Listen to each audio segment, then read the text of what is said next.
Welcome to the Afterspin, opinions from thought leaders in our state. I want to ask Rufus and Joe, when the Supreme Court ruled in the Citizens United case that corporations should be treated like people and both they and independent expenditure groups should be allowed unlimited expending on advertising on the grounds of freedom of speech, they directed Congress to write new campaign laws, but our stagnant lawmakers haven't done so. Do you agree or disagree that this one decision has changed the face of political campaigns? And if so, what should be done? Rufus, I'll start with you. I think it's one of the worst decisions ever been handed down by the Supreme Court, including the Dred Scott case that said you can enslave one man after another. I was taught in law school that a corporation is not a person. I represented corporations all my life since being out of public office, and I promise you they're not people. First of all, you can't order a legislature to appropriate money. John mentioned that a while ago.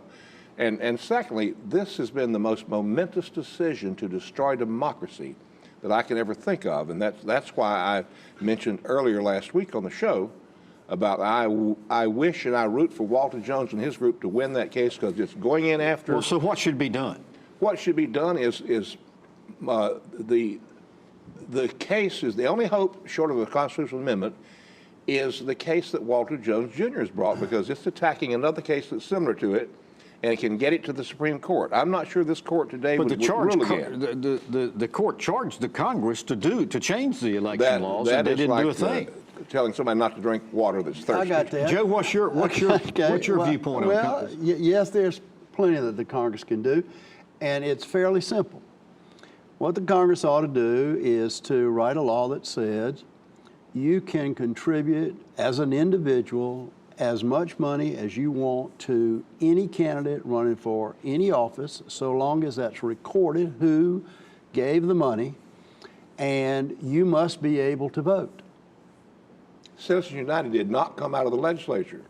No, it was a court-sanctioned. Right. I got that, but okay. You have to be able. Joe, isn't that money oftentimes reported well after the elections are over? Hear what I said.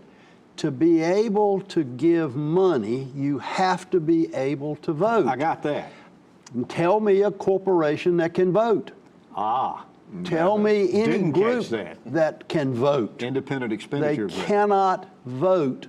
So as long as you can vote, you ought to be able to give as much money to as many people as you want, so long as that's recorded and it's transparent. That amounts to a poll tax. But you have to be able to vote to contribute. Interesting.